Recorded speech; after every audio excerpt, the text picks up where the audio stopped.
bal'attanii baay'atanii na eedan.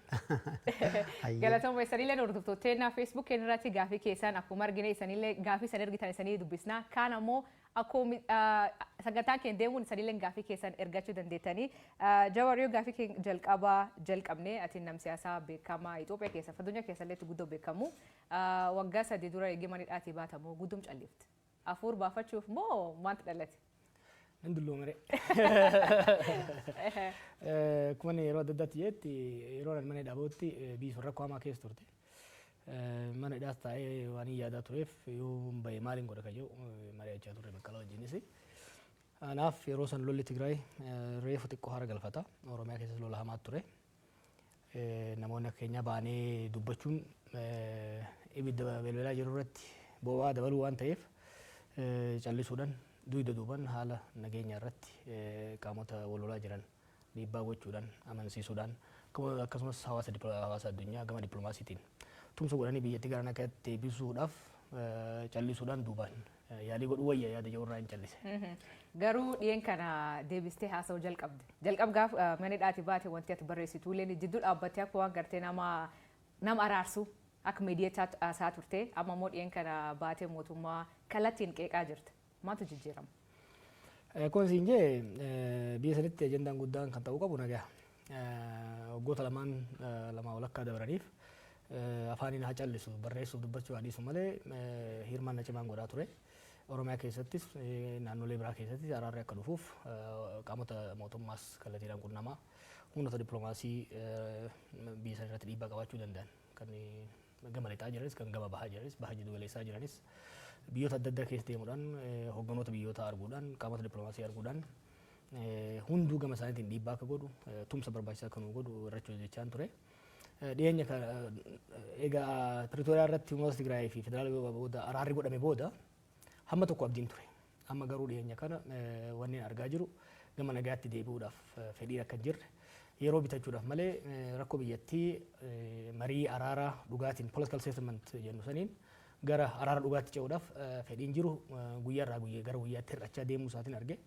Kanaaf mootummaa sossoobuudhaan kadhachuudhaan amansiisuudhaan gama dirree nagaatti deemuun akka hin danda'amne waan hin hubanneef gama hundaan dhiibbaa irratti godhu pireeshar irratti godhu ko'orishin barbaachisaa ta'e waan natti mul'ateef ana qofa osoo hin ta'in warri dhageettii qabnu hundumtuu nagaa kana buusuudhaaf dirqama guddaa kan qabu gahee guddaa kan qabu kan rincicaa jirus mootummaa waan ta'eef mootummaa irratti dhiibbaa godhuun barbaachisaa jee waan yaadeef gara sana deebi'e. Kanuma wal qabate tarii bakka amma jiru Naayiroobiidha. BBC Naayiroobii Keeniyaadha jira. Jireenyi keessa erga yeroo dhiyootes Keeniyaa ta'eera. Maaliif amma dhaggeeffattoonni keenya kana nu gaafadha jedhanii irra deddeebiidhaan nu barreessu. Jireenya baqaara jirta maaf Keeniyaa filatte kana dura Itoophiyaa seentu reeffa kiyya qofatu baa Itoophiyaa jettee turte. Ana mallee jiraatuma Itoophiyaati. Itoophiyaan jiraadha garuu Keeniyaa irraa hin hojjedha. Keeniyaan biyya bareedduudha. Biyya hojiin baay'ee irratti godhamuu danda'u. Jiddugala dippiloomaasii naannoo kanaa taatee Finfinnee dursitee deemaa jirti. Hojiin kiyya immoo hojii kana waan hojiin dhuunfaa kiyya hojii hariiroo addunyaatiin international relation wal qabatu waan ta'eef Finfinnee caalaa asitti sochiin irra mijata. Kanaaf as jira malee baqadheetti miti. Yeroo yeroon ji'aan akkas Finfinnee deddeebi'a maatiin kiyya isa jiru malee baqadheetti miti. Kana dubboo Baqqala Garbaan nageenya kiyyaaf na yaadda jedhanii Ameerikaa dhaqanii eegasii kolgaltummaa gaafachuu isaanii ifa godhaniiru. Tarii rakkoo yaaddoo nageenyaa qabdaati. Yaaddoo nageenyaa nama dulloome. Kana caalaatu na hidhanii kana booda du'uma yoon du'es waan gaabbii guddaa irraan qabu. Sanii migiyaanaas na galche. Dhugaadhaa akka inni dhaaba'een gaaf tokko gara irreecha hoggan deemu. Jeequmsa guddaa uumanii ijoolleen eegdus gara waggaa tokko hidhan. San booda waahillan paartii keessa wajjin jirruuf manguddoota biyyaanis mari'annee biyya san keessatti yaaliin gaaf san godhan deebisanii jeequmsa galchuudhaaf. Akkuma isin jee yeroo hidhaa ba'etti sababa kiyyaan rakkoon tokkollee rakkoon biyya sanitti akka deebi'u hin barbaanne.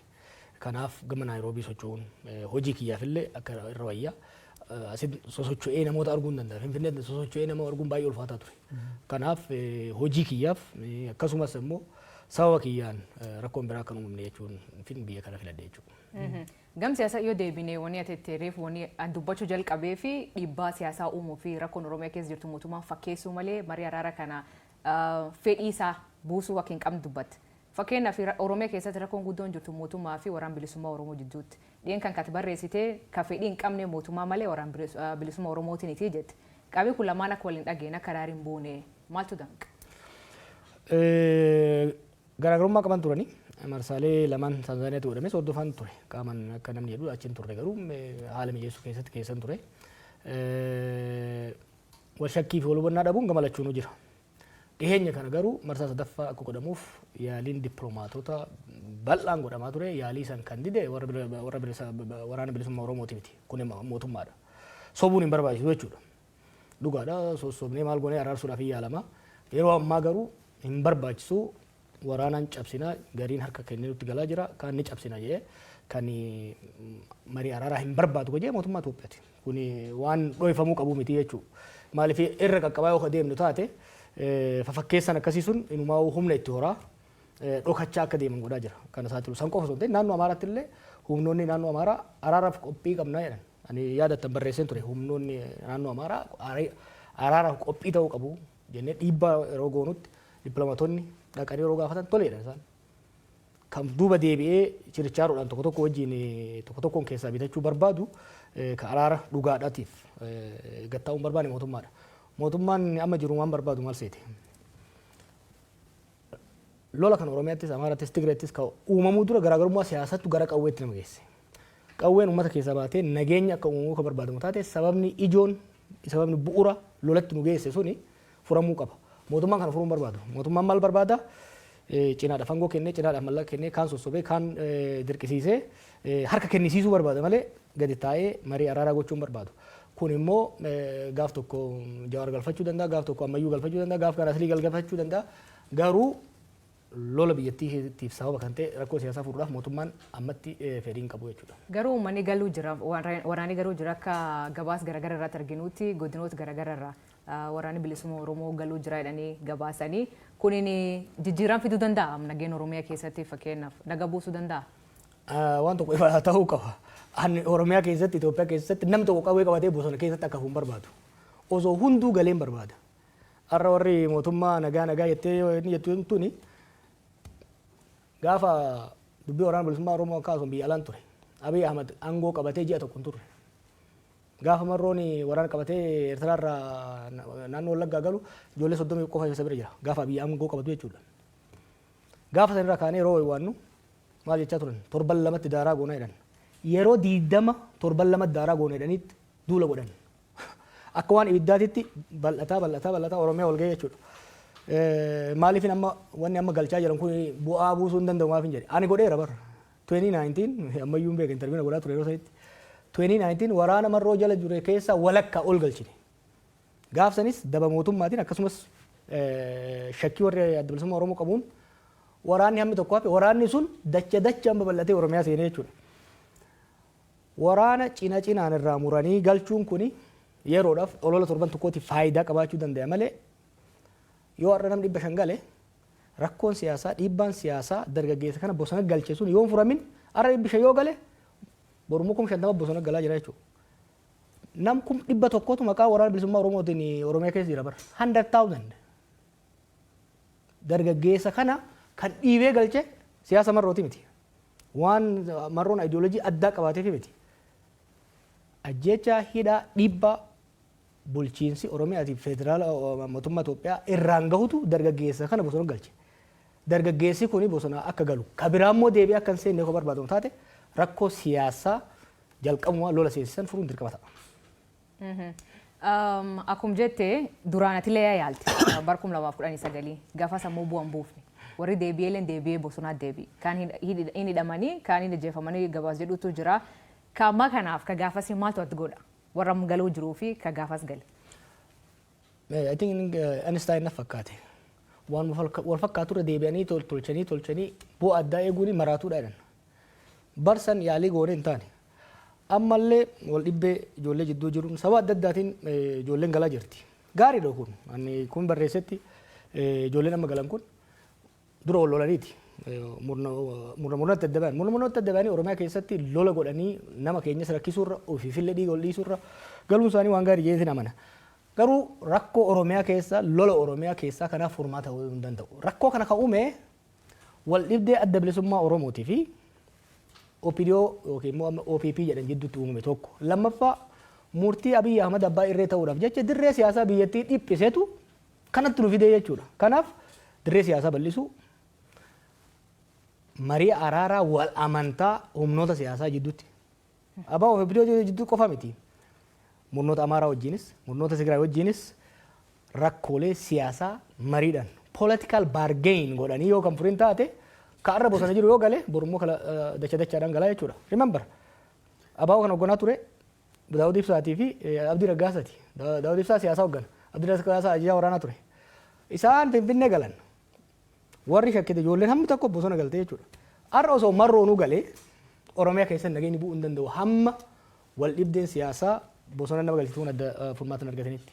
Jawar wal dhibdeen siyaasaa kun ni dhiifama ammayyuu akkamiin furamuu danda'a? Fakkeenyaaf gaaf biyya galtanii wanni ijaartanii turtanii baqaan isaa gaaddis hooggansa Oromoo jettanii ijaartan. Paartiilee biyya bulchurraa, paartiilee mormituurraa jaarsolee ijaartanii walitti fiddan. Kaayyoon isaa maal ture? Maafi baay'ee fi galmaan ga'uu dadhabe? Kaayyoo baay'eef maaf galmaan ga'uu dadhabe? Maaltu jira fakkaate? Akka nuti yaada turree fi akka itti abiifaa yaada turan gargar ture. Nuyi sirni abbaa irree EPRDF dadhabee kuufee qabsoo uummataatiin kuufee warri jijjiirama hoggannee gara fuulduraa dhufes nu warri jijjiirama finnes amma booda walii tumsine wal hubanne walii obsine biyya gara dimokiraasii ceesa hawwii jedhu qabna turre hawwii saniin deemaa turre. Isaan garuu karoora biraa qabaachaa turan. Ifa ture jalqabuma warraa jechuudha mormaan ture koo beektu. Adadaan isaan irree abbaa irrummaa cimsachaa deeman. Nummoo yaalii irree isaanii san hamma tokko dhiibbaa irra goonee daandii baaburaa gara dimokiraasii geessuurraa akka hin baaneef shaakalaa turre jechuudha. Deemnee ka yaalle sunis wanni hin ta'iniif maali? Nu gaman harkifne isaan gaman harkisanii gaaddisni leebbifasaniin laamsha'uu danda'e. Kanaaf rakkoon kana ture.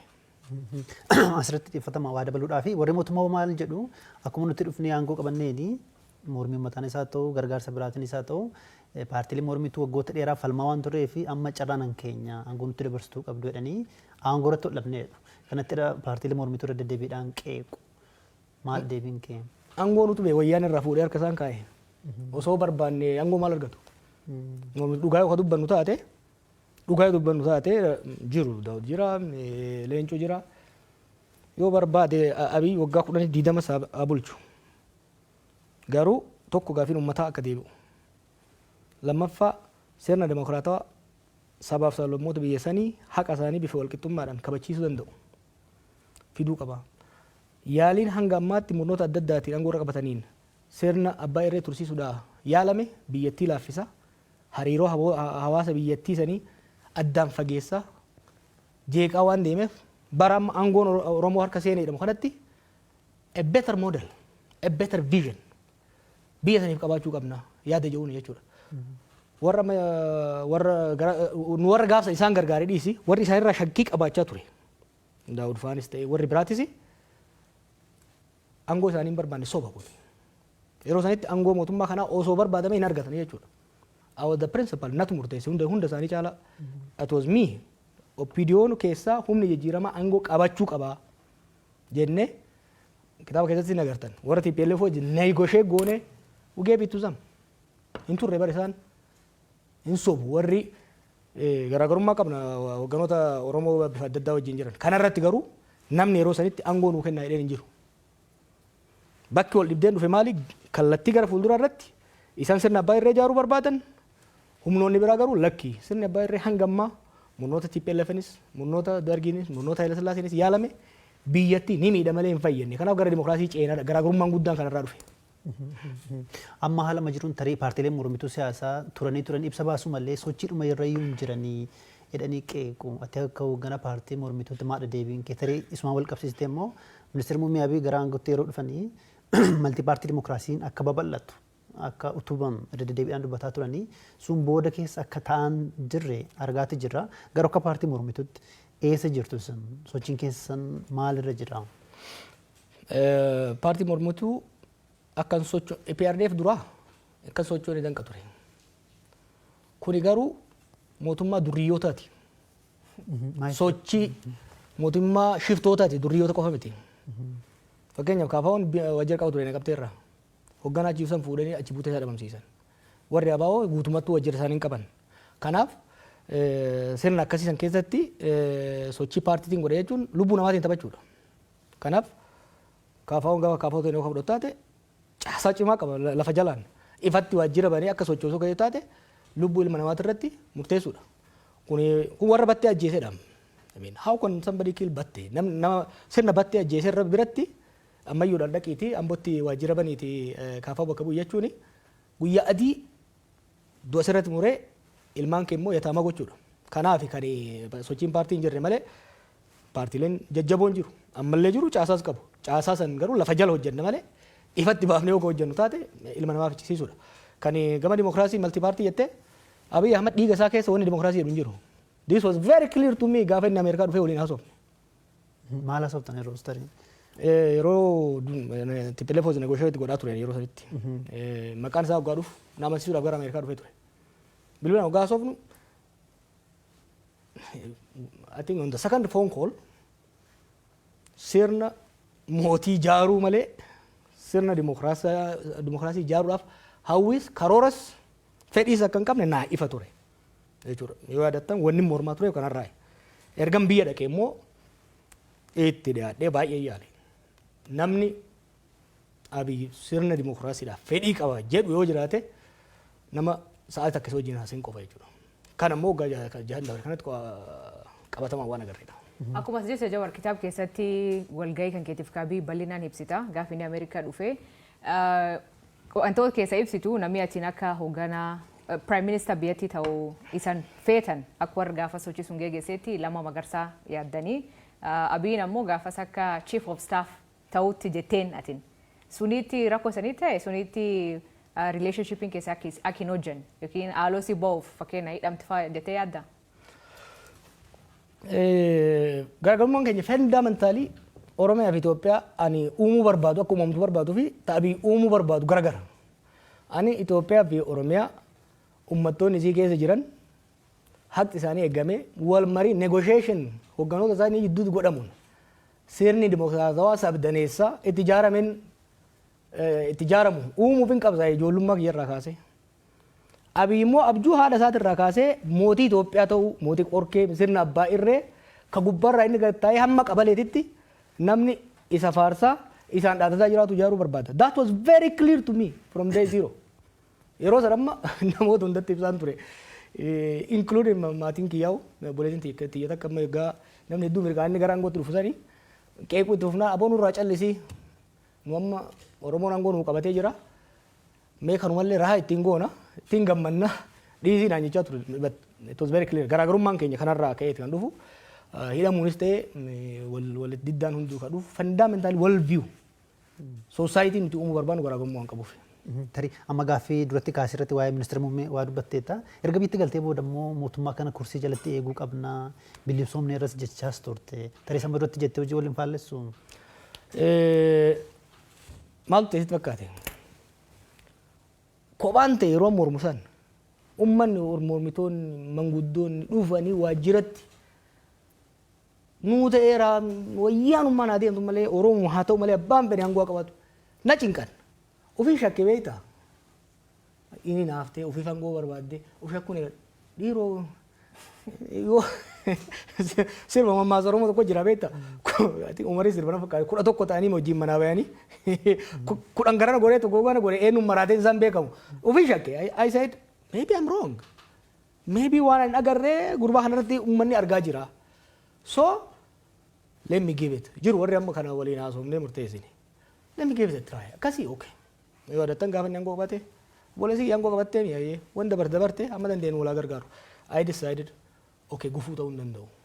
Waan hin beeku hojjennoon kiyya kun jiru ta'e hamma danda'een haa tumsu yaada jechuun biyya gale waggaa tokko oliif day and night gargaaraan ture karaa deebisuudhaaf hammama yaalaa deemeen garuu milkaa'uu hin dandeenye. Kanaaf nan rakkadhe gaafas I have to try something saniif inni jedhe.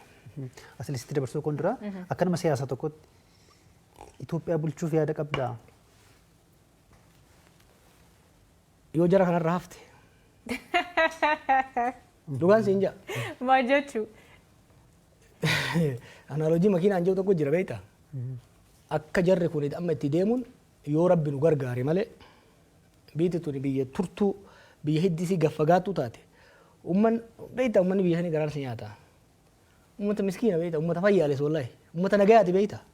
Biyya kanatti agartanii waggaa taaksiin parsantii 2 waggaatti dabalamu akkatti biyya raasan 42% gaazaa irratti saantiimii 10 waggaa dabalame.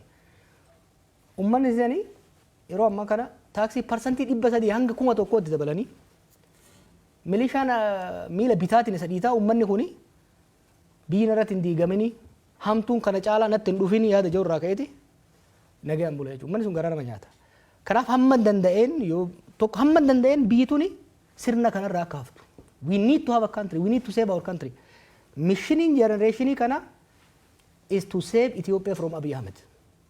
Maaliif akkaataa jarri kun keessattuu Abiyyi fi murni isa wajjin deeman ittiin deemaa jiranii we might not have a country eega isaan deeman booda.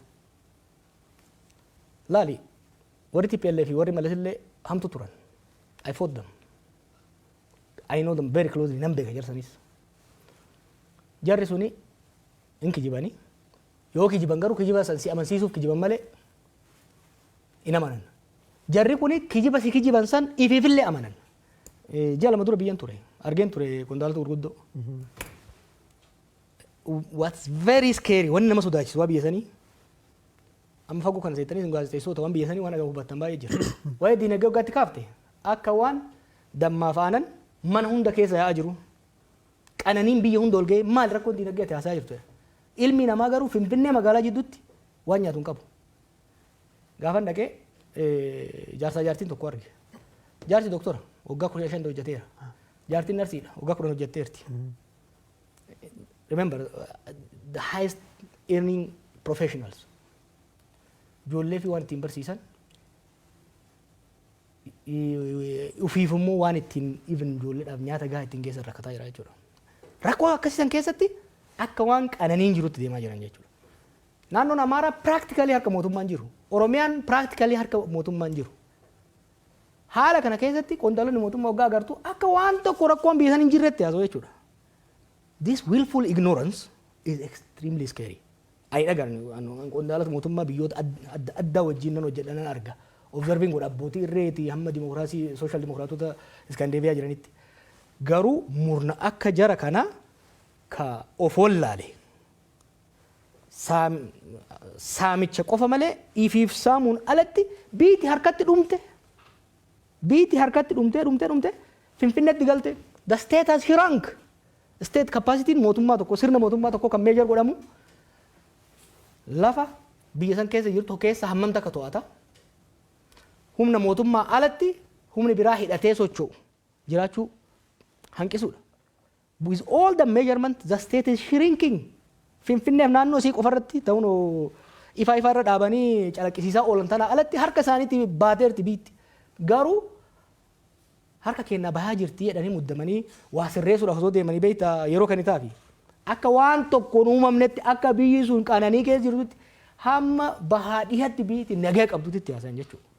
Kuni baay'ee nama sodaachisa. Kanaaf hamma danda'ametti wal gargaaranii jara kanarra dhiibbaa godhanii karaarratti akka deebi'an yaalu yoo kan danda'amne taate immoo biyyi tun biyya tana qabatanii qilee dhaquun jara kanaan oolamu. Biyya tana qabatanii qilee akka hin dhayne nu hunda fuudhanii qilee akka hin dhayne waan danda'ame hunda godhuu barbaachisa jechuudha. Imana obbo Jawar mootummaa dhiyees kana isaanillee gaafannee deebii isaanii isaniif dhiyeessina. Ammoo ammaatti waan ati akkuma sirnoota kaanii mootummaa kallee ofirraa mancaasuun qabsoon ofirraa mancaasuun barbaachisaa jetti. Asiin dura qabsoo Oromoo geggeessanii turtan qabsoo qeerroo yookiin Oromoo protest yookiin mormii Oromoo geggeessanii turtan achiin mootummaa nam jiru aangootti dhufe. Kan aangoo irra kaasuu fi sochiin akkasii hin hojjette jettee yaadda? Sochiin uummata sirna kamiifuu hin ta'a. Uumama muuxannoo itti qabnan Oromoon beeke. Beektaa of dagatanii. Akkani dhaabeen qondaalota argaan ture. Seenaa faasitti immoo barbaadan deebi'anii akka itti qabsaa'anii wayyaanee ofirraa kaasan. Warra wayyaaneen qe'ee keessa guurtee ergachaa aangoo tursiiftetu qabsoo ummataatiin, qabsoo qonnaan bulaatiin, qabsoo barataatiin aangoo irratti ol ba'ee arga deebi'ee uummata irratti qoosuu barbaada. Sirna kamiyyuu ani sirna mancaasuutti namanu jecha jetteef I believe in reform. I don't believe in revolution. Revolution jechuun warraaqsa jechuun sirna tokko hundeen buqqaasanii haara irra dhaabudha. That's destructive biyya tokkoof. Saniifin sirni EPRDF sirni wayyaane guututti akka diigamurra dhiibbaa godhamuun dirqisiifamee gara karaa jijjiiramatti akka seenuuf ka jedhu tarsiimoo fudhannee jechuudha. Ammas taanaan sirna mancaasuu waan jedhutu namanu. Sirna abbaa irree jalatti immoo gateettii ofirra kaayanii jilbifachuutti si namanu jechuudha. Kanaaf hamma danda'ametti beekna kana immoo qaroo muuxannoo itti qabna. Arra dhiisi kaleessa gaafa muuxannoo guddaa hin qabne qabsoon nagayaa hin hojjetu yoo yaadattan mootummaan maal jedhan mootummaan simbiraa miti dhagaan hin bu'u yeroo yaa'u turanittis dunuunfannetti deemne. Dhaloonni nu duubaan dhufe immoo nu jaalaa qarmaadha. Nu jaalaa qarmaa nu caalaa bilchaataadha. Wanni nama jechaa jiru maali? Kuni waamicha mootummaadhaaf. Karaan amma deemaa jiran kun Itoophiyaas kasaarsa, isaanis kasaarsa. Salphinaaf kaanii Oromoo immoo salphinatti fidaa jiran. Oromootti diina baay'isaa jiran. Saamichi, tuuffiin, diigumsi isaan biyya irratti geessaa jiran kun Oromoo bitaa mirgaan diinatti baay'isaa jira. Oromoon diina baay'ifachuudhaaf hin qabsoofne. Oromoon sirna gita bittoota kaleessaa kan irratti qabsaa'eef Amaara keessaa waan bayaniif, Tigree keessaa waan bayaniif osoo hin ta'in miidhaan narra gahuu narraa dhaabatee saba hundaa wajjin walqixa ta'ee qabsaa'uu jiraachuun barbaada. Sirna dimokiraatawaa, sirna federaalawaa kan hanqee kiyyatti ittiin bulchu, kan kunis qe'ee ofiitti ittiin bulchu, sadarkaa federaalatti immoo wal kabanyee, wal jaalannee waliin bullu ijaarrachuun barbaada. Har'a maqaa Oromoo dahataniit keessattuu deenjariin amma deemaa jiru. Oromootti fayyadamti. Kan irraa kaan si gaafachuu barbaade mootummaan kun kan jedhamu mootummaa Oromoo jedhan. Namni hedduun akkasiin jedhee yaama warri biyya keessaa fi warri biyyoolaaleen mootummaan Itoophiyaan bulchuu jiru mootummaa Oromoo jedhan. Mootummaa Oromoo jechuun kun uummata Oromoof bu'aa yookiin miidhaa qaba. Wanni hin haalamne jarri aangoo irra jiru Abiy irraa kaasee Oromoodha. San qofa osoo hin ta'in qabsoo Oromootiin aangoo irra bayan. Kanaaf Oromii alagaan ka biyya keessaas ka fagoos hoo laalu warra Oromoon aangoo irra baase jarri kun Oromoodha. Jee mootummaa Oromoo jee ilaaluunsaa waan nu ajaa'ibu qabu miti. Garuu sirni tokko mootummaa Oromoo yookiin immoo mootummaa saba kanaa kan jedhamuu danda'u yoo uummanni sun naa ta'a jedhee filatee aangoo irra baasee jechuudha. Kanaafuu mootummaa murna Oromootiin jedhanan. Mootummaa Abiy, mootummaa murna Oromootiin mootummaa Abiy jettee yoo keesseen alatti mootummaa Oromoo jettu. Garuu hubannaan sabni biraa godhu kun humna lama jira mootummaa Oromoo kana ka'uuf. Tokko warra Oromoo amalee cabsuu barbaadan, Oromoo qaanyessuu barbaadan, warra Oromoo mataa qabsiisuu barbaadan ture, warra taranyaa hidhee deemuu barbaadu. Kun warra murnaati. Hojii hojjetan kana yoo ilaalte amma haasaa Oromoo waggaa walitti qaban haasayan. Akka waan Oromoo fayyadanitti, akka waan Oromoon faayidaa addaa qabutti dhiyeessu oromummaa mootummaa kun. Kuni Oromoodhaaf rakkoo guddaa uumuu danda'a. Maaliif xuriin sirnichaa saba irratti dhufuu danda'a jechuudha. Kanaaf uummanni keenya of eeggannoo guddaadhaan itti deemuu danda'uu qaba. Uummanni keenya dirqama guddaa qaba jechuudha. Laal kaleessa gateettii Oromootiin aangootti bayan. Egaa aangootti bayatan booda humnoota Amaaraa maqaa Itoophiyaatiin faarsaa sobaa uf jala diriirsanitti humnoota siyaasaa Oromootii fi humnoota siyaasaa Tigraay rukutan. Amma immoo waggaa humnoota Tigraay wajjin nagaa buusanii humnoota Amaaraatiin wal lolan Oromoo jalatti dahatanitti maqaa Oromootiin of dhoksaa of haguuganii Amaaraa cabsuu barbaadan. Humnoota siyaasaa Amaaraa wajjin garaagarummaa yeroo dheeraa qabna. Mootonni isaan keessaa bayan miidhaa guddaa saba keenya irraan gahan. Nuyi garuu Amaara irraa haaloo bahuu irraa hajaan qabna. Nuti Amaara wajjin daangaa bal'aa waliin qabna. Hariiroo yeroo dheeraa waliin qabna. Garaagarummaa qabnu falmiidhaan furanna. Garuu sirna abbaa irree tokko bira dhaabannee Amaara cabsuu, Tigree cabsuu waan jedhu hin qabnu jechuudha. Itoophiyaan kaleessa maal jechaa turre?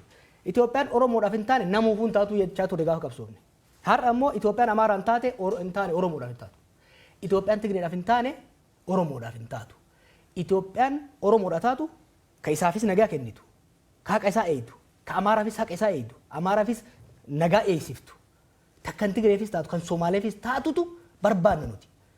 Nuti maqaa keenyaan maqaa Oromootiin abbaan fedhe ol bahee saba biraa akka cumusuun barbaadu. Maaliifi nutu akkas ta'aa ture kaleessa. Kalee murni Amaara keessaa bahe Amaara keessa dahatee maqaa Itoophiyaatiin uummata keenya cafaqaa ture.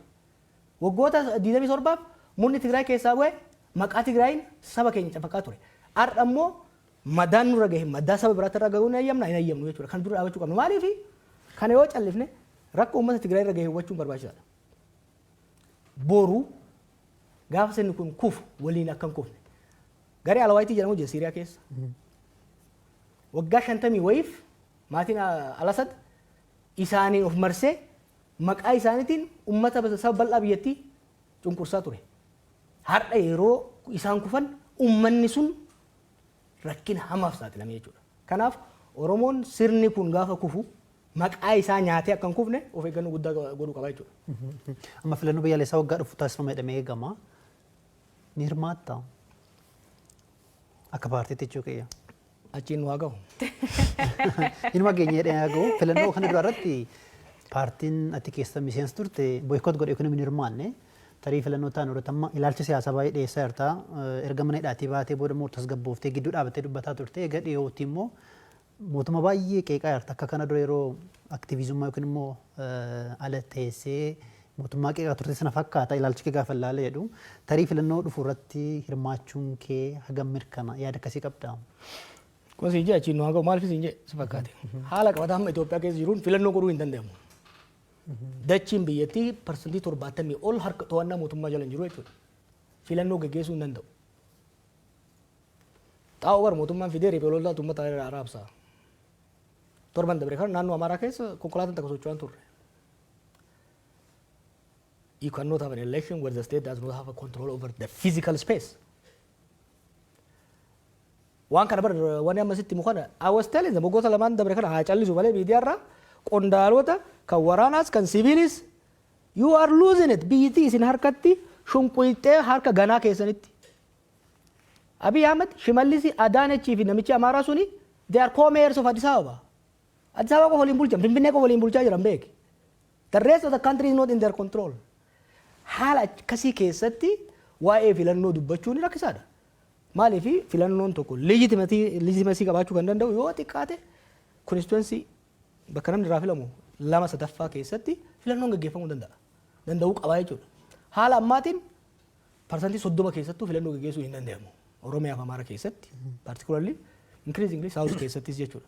Kanaaf priority Itoophiyaa ammatti filannoo miti. Ana waa'ee filannoo kaasaa ture waa'ee dimokiraasii waa'ee kan advocate godhaa ture ana miti. Maal jedha Oromoo gama maaku mataa jirutti sabbata maran. Yookiin immoo maal jettan warri Booranaa ka maran kan ruufa maranii. Ruufa maran. Yoo mataan hin jirre ruufa maran. Itoophiyaa mootummaan harka hin qabne keessatti filannoo gaggeessuun hin danda'amu. So first thing first we need to restore peace. Akkamii fiduu danda'u keessumaa fakkeenyaaf naannoo Oromiyaa keessa walitti bu'iinsi jira waggaa 5 deemaa jira erga mootummaan humnoota federaalaallee bobbaasee waggaa 6 ta'eera naannoo Amaaraa keessas immoo erga waraanni Tigraay keessa dhumee booda deebii hammaateera. Rakkoowwan walitti bu'iinsawwan naannolee lamaan keessa jiran keessaa kamtu furuuf cimaadha akkaminis immoo furamuu danda'a walitti bu'iinsawwan Itoophiyaa keessa jiran kun wantoonni ijoo hojjetamuu qaban maal akka nama siyaasa tokkotti tokko lama sadeetti wanni itti tarreessuu dandeessu. Furuudhaaf fedhiin jiraannan furuudhaaf laafaadha. Akkamiin? Biitiin carraa guddaa qabdi. Tokkoffaa namni lola ifatee jira. Maaliif lola ifatee si fakkaate? Itoophiyaan lola keessa turteerti erguma uumamte irraa kaasee. Bara Haile Sillaasee lolli ture, bara Dargii lolli ture, bara IPRDF haamul xiqqaatu malee lolli ture. Lolli hagammaa godhamaa ture qarqara irratti. Ogadeen keessatti, gammoojjii Baalee Harargee keessatti, Eertiraa keessatti. Lolli waggaa 6 dabree kun immoo handhuura biyyattiitti godhamaa jira. Oromiyaa keessatti Shawaadha. Arsiidha. Amma lubar lolli guddaan qarqara Wallaggaan jiru. Waraanni guddaan kan jiru godinoota Shawaa keessa, godinoota Arsii keessa, Gujii fi Baalee. Jiddu galeessa. Amaara keessa lolli kan godhamaa jiru. Dur Amaarri PRP keessa Qaaraa garas gara daangaa Sudaanii lolaa ture. Tigraay soo taate qarqara ture. Amma lolli Amaara keessa godhamaa jira. Jiddu gala Gondar, jiddu gala Goojjam, Shawaa kaabaa keessatti godhamaa jira jechuudha. Lafa naannoon kun maali? Lafa oomishaan beekamu uummanni bal'aan keessa jiru jechuudha. Kanaaf durii gaafa lolli qarqara godhamu uummattoonni Itoophiyaa jiddu galeessa jiran darbee ilmaan erganii sinqiin ergan. Amma garuu lolli qe'ee isaanii irratti godhamaa jira jechuudha. Kun uummata baay'ee nuffisiisee jira. Uummanni Itoophiyaa kan Oromiyaa keessa jirus, kan Amaaraa keessa jiru, kan Tigraay keessa jirus lola ifatee jira jechuudha. Akka kaleessatti naa cabsi. Uummanni Itoophiyaa keessatti maraatu saayikoosisii ture from 2019 to 2022. amma sun fayye namni amma araara barbaada ummanni akka ummataatti lammaffaa riphee loltoonnis bifa yaadan saniin deemuu akka hin dandeenye hubatanii jiran ka biraa hawaasni addunyaa biyyoonni ollaa keenyaas ture ta'e kan fagoo jiran biiti tun addaan faca'uu heddii jedhanii sodaa guddaa keessa jiran waan jiraniif bifa danda'ame hundaan tumsa nuu gochuudhaaf araarri akka dhufu tumsa nuu gochuudhaaf qophiidha. An kana waanin kallattiidhaan beekuuf dubbachuu hin danda'a jechuudha. Kanaaf biyya keessatti there is a peace market uummata jidduu. Biyya alaatti deeggarsa cimaa argachuu dandeenya araara fiduudhaaf. Maaliif biitti Itoophiyaa jedhamtu kun akka facaatu kan barbaadu hin jiru. Ollaadhaa Keeniyaan hin barbaaddu, ollaadhaa kuun hin barbaadan naannoo kanatti Sudaan jigdeetti, Somaaliyaa rakkoo qabdi, Itoophiyaan naannoon kun hundi hin diigamaa jechuudha. Saba kanaaf biyyoonni ollaattis nageenya akka dhufu barbaadan. Even biyyoonni Arabaa kassafaman kun yeroo baay'ee lola gargaaru dhugaa lola gargaaran haa ta'u malee wanni isaan Itoophiyaa irraa qaban food production nyaata. Yoo biyya tasgabbooftee qonni kan qotamuu danda'u. Kanaaf biyyoonni Arabaatis yoo taate biyyoonni bahaa dhihaatis yoo kan taatu taate nagaa akka finnu barbaadan. Nagaa kan hin barbaanne mootummaadha. Kan ammoo waan isaan mormuuf miti waan inni itti dhiyaate irraa dhaga'e practically hojii isaan hojjetan guyyaa guyyaan waan hordofeef. Maaliif asirratti tarii waraana dhafedhu moo wallaalummaatu kanatti oofe akka ilaalcha keetti? Beektaa aangoon maal si godha si fakkaate? Aangoon of tuulummaas duuma. Maaliif keessattuu sirna abbaa irree uumuu gaa barbaaddu warra xiqqoo si xiixu dura warra si mormu ariita. Sanbooda warra gorsa atiin jaalanne si kennu ofirraa ariita. Sanbooda warra maqaa keetiin hadiraa dha'uuf itti of marsita. Kanaafi information ati argattus kanuma si doongorsiisu kanuma si gowwoomsu qofa jechuudha. So maal ufa of tuulummaas duuma. Of tuulummaan immoo of wallaaluudha fida jechuudha. Ijoolleen teenya aangoo irra jirtu tuni of tuulummaa keessa dabartee of wallaaltee jirti. Biitti harkatti facaatee dhumtee jirti. Garuu isaan hoggaa walgaan hunda kabajamoo muummicha halaqa jechuun alatti hoggaan bira dhufan amma I'm sick of them amma ministeerota isaanii kana hoggaan bira dhufanii namatan hoggaa isa bira dhaqan kabajamoo muummicha jedhaniin odoo kana godhan biyya harka isaaniitti deemteetti maaliif nagaan barbaanne gaafa dura dubbiin abaa'oo ture eegaltu ijoolleen tun nama 200 geessu maal naan jedhan sitti fakkaate maaluma waa'ee abaa'oo kana cinqamtaati mallasuu bari maqaa abaa'oo sila Oromoo mormiin dhiisu mormiin aadaa isaa ta'eera ammallee jedhanii bar mormiin Oromoodhaaf aadaa ta'eera jarri kuni Oromoon tuni silaa nuuni mormuun ooltu mallas beeki maqaa abaa'ootiin fayyadameeti abaa'oo Oromoo nama rakkiftu hunda kabalee hidhatti nagaa aangoorra ture nulleen silaa Oromoon nu mormuun dhiiftu maqaa maal isaan ka yaadanii marroon gidaamii ture jedhanii yaadan. They did not understand the transformative impact of the 2018 change. Jijjiirama statein aangoon north irraa south shift godhuun seismic shift san hubachuu hin dandeenye. Structural change dhufaa biyya sanitti akkasuma addunyaa irratti waan jijjiiramaa deemaa jiru kana hubanne beektee gaafsan. Amma maali? Amma waan baay'ee balleessanii jiran. Araaratti deemnee kan jennu taate nu harkaa diigamtu waan jedhu sodaatan aangoo dhabnaa inni rakkanna waan jedhan kan san keessee sodaarraa kan ka'e gara odhaatu deemaa jiran. Garuu namni asadirraa barachuu danda'udha qaba. Baay'ee bareeda. Dhaggeeffattoota keenya egaa tamsaasa kallattii BBC Afaan Oromoo irratti jirra. Keessumaan keenya nama siyaasaa Jawar Mohammed qeeqa akkasumas himannaa garaa garaa mootummaa irratti dhiyeessaa jira Jawar Mohammed. Namoota siyaasaa paartii biyya bulchuu yookiin immoo mootummaa Itoophiyaa keessa jiran yoo dubbachuu barbaadan balballi keenya banaadha. As dhiyaatanii yaada isaanii biraan ga'uu danda'u. Isaan keessumeessuuf qophiidha. Gaaffii nutti ce'uu dandeenya. Achirratti qondaalli mootummaa fedhe dhufee na wajjin haasa'u mormuu barbaannan I'm ready. Asitti isin duratti anytime abbaan fedhe dhufee factually waan an jedhu kun sirrii miti. Diinagdeen Itoophiyaa kufaan jiru. Waraanni biyyattii akka reermaatti nyaatee gombisaan jiru. I am desperately trying to save my people. Ummanni kiyya seerni kun ummata kiyya qabatee qilee kan dha'ineef inni yaalaa jira. Diinummaan qabu jibbarraan qabu. Abbaan fedhe dhufnaan sibira taa'ee waliin haasa'uudhaan qophiidha.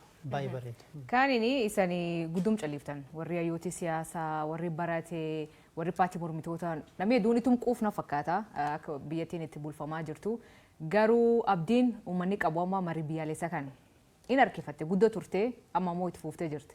Ati akka Jawariitti mariin biyyaalessaa kuniin maal milkeessa jettee yaadda? rakkanne callisne bar joolle rakkanne bar rakkanne dhugaan rakkanne beeki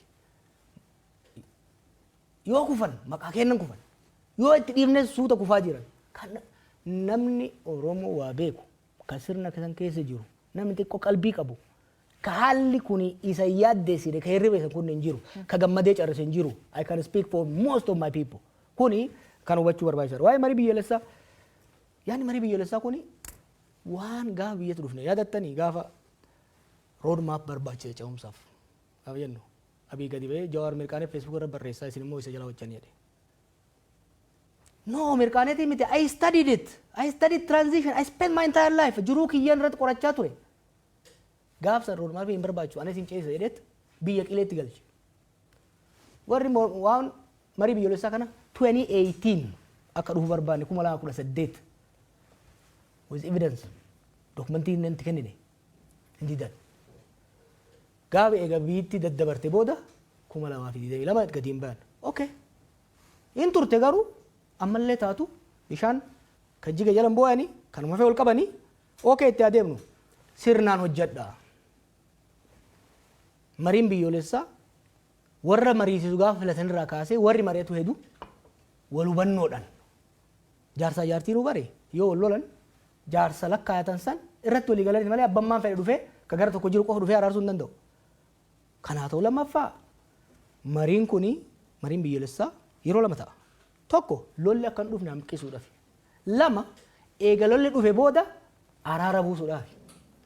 Yeroo sanitti lolli ho'aan jira. Tigraay wajjin lolli godhamaa jira. Oromiyaa keessatti lolli godhamaa jira. Helaa jarana. Marii biyyoolessaa itti dhayina. Mee dura qawween sagaleen qawwee haa dhaabbatu. Nagaa haa buufnu. San booda mariidhaan biyya tana baraarraa karaatti deebifna jenneen. Kaafaa kana jedhe paartileen hundi kana jedhan. Didanii ogguma sana akkuma barbaadan cahanii jaaran. Paartileen gaafsan keessa seenanillee amma keessattuu paartileen gama Amaararraa dhufan ka gaafsan isaa wajjin turanillee amma lolli ogaa eegalu keessa ganii jiru jechuudha. Amma bare Abiyyumatu daawwitii keessa taa'ee ofii mari'ate yoo ka ta'u taate malee mariin biyyoolessaa jiraachuu hin danda'u. Mariin biyyoolessaa tokko biyya tokko keessa biyya tokkotti nagaa buusuudhaaf biyya tokkotti araara uummanni akka walitti fayyuu fiduudhaaf eegalliinsaa adeemsisaa barbaachisaadha. Amma warra akkuma hidhaameen warra komishiinaroota kan hunda yaamee mana kiyyatti nagaafatanii waliin haasofne ammallee hamma torban dabreetti waliin dubbadhaan ture. Mariin biyyoolessaa itti namana biyyaaf gaariidha. Garuu akkaataan itti eegalanii fi akkaataan amma ittiin deeman of sobaa jiranii. Of sobaas biyyas jiigsaa jiranii. Mariin biyyoolessaa amma san qofaa miti. Waa baay'ee balleessan. Dhimmi daangaatii fi eenyummaa akka furamuuf komishinii daangaa fi eenyummaa maqaadhaaf ijaaranii waggaa 3 lafarraa rakkisanii odoo akka hin hojjetin diigame. Marii araara biyyoolessaa jedhamu tokko ture komishinii araara biyyoolessaa waggaa ture malee ni meeqatti ba'e odoo bu'aan buusin. Komishiniin kun amma jiru kun illee waamata qofa godhee deema. Sirna jiru sirna pirezidantii godha. Abiyyiin pirezidantii ta'a. Mootii ta'a. Haguma kana very short sighted. This is not Oromo don't deserve this. Ethiopia don't deserve this kind of leadership. Nuti ummata guddaadha bar.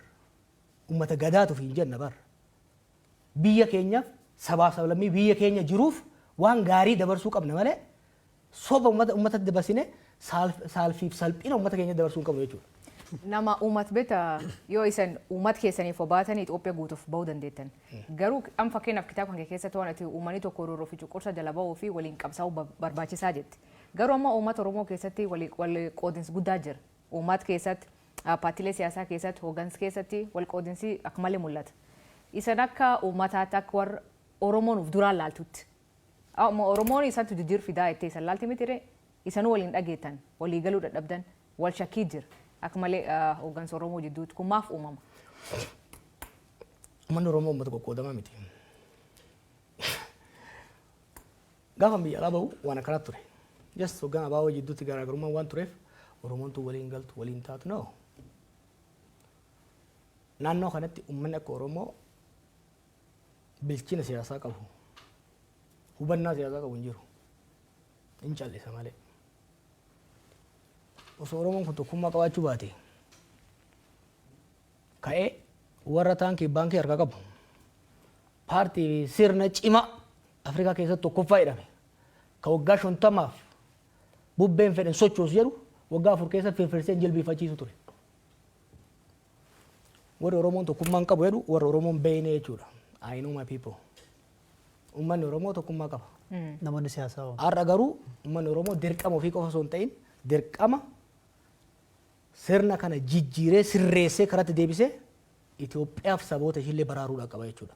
Hoggansa keessas yoo kan taate hoggansa keessa garaagarummaan lama qofa jira Oromoo keessa. Warra sirna abbaa irree jala hiriirree biyya saamnaa jedhee Oromoo fi Itoophiyaa salphisaa jiruu fi warra sirna san diduu jidduudha garaagarummaan jiru.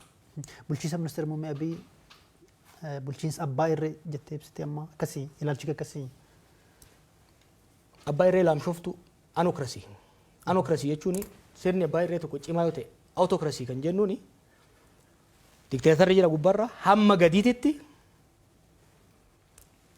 to'annaa cibaa cunqursee uummata kan bulchu ka olaantummaan sirna sanii jiru kan nageenya gamma dhumaatti jiru mormitoonni caccabanii daaromanii the state olaantummaan total monopoly over means of violence kan qabdu sirna abbaa irree autokrasii jechuun jennaan jechuudha. Anokrasii tana sirna abbaa irree yartuun jedhan maaliifi qaama lafaa biyyattii san keessaa kan to'annoo sirnichaa jiru baay'ee xiqqaadha. Diinagdeen baay'ee laamshaadha. Humna lakkoofsaan kan mootummaatii ol ta'etu bosona keessa taa'ee falma. Yeroo har'aatitti mootummaa Itoophiyaa naannoo Amaaraa keessatti magaalota muraasaa alatti harka isaan jiran. Oromiyaa keessatti karaa gurguddaan alatti harka isaa keessa hin jiran. This is two sides of the country. Sirna akkasiitiin sirna abbaa irree ta'uu fedhu. Malee ta'uu fedhee guutamuu fi diddee karatti rarra'ee hafeedha jechuudha.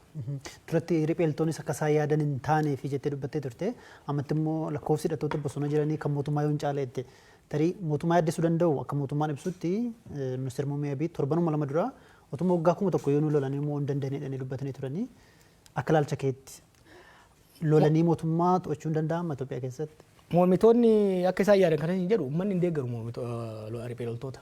Uummanni ifateera lola. Uummanni Oromiyaas kan Amaaraas kan Tigraayis lola ifateera. Ripheeltoonni kun uummata keessa jiru. Dhahanna onnee uummataa kana ni beekan. Kanaafin siin akka fedhanitti deemaa hin jiru. San qofa osoo hin ta'in sirni ripheelolaa adeemsi ripheelolaa durii fi insurgensiin amma adda adda dur nama muraasatu yuunivarsiitii keessaa ta'uu bakka tokko ka'ee niikulasiidhaan san booda ripheelolaa ijaara. Amma sochii uummataatu gara fincilaatti jijjiirame ripheeloltoonni bifa wal ta'iniin decentralized bifa ta'een autonomous ta'anii deemu jechuudha. Kanaaf akka fedhan sanitti deemuudhaaf isaan rakkisa. Haa ta'u immoo ripheeloltoonni bakka hundatti waan baay'ataniif sirna mootummaa yeeyyii beekta bineensa yeeyyii jedhamu. Yeeyyiin amma arba mataa isiitti homaan gootu takkitti. Waan baay'attee bakka hundaa nyaattuuf guyyaa lamas yoo itti fixtu lafa waan dhoofti. Sochiin ripheelolaa kun amma Finfinnee uumaan sodaachisu ammaaf. Garuu Finfinneen sammuudha jennu sammuu arbichaa yookiin onnee arbichaa ta'a jennu. Garuu immoo bakka hundaa sochiin godhamu kuni sochii qonnaa, sochii daldalaa, caasaa bulchiinsaa laaffisee laamsheessaa deemaa jira. Diinagdee kuffisaa deemaa jira. Diinagdeen Itoophiyaa almost kuffee lafa jira.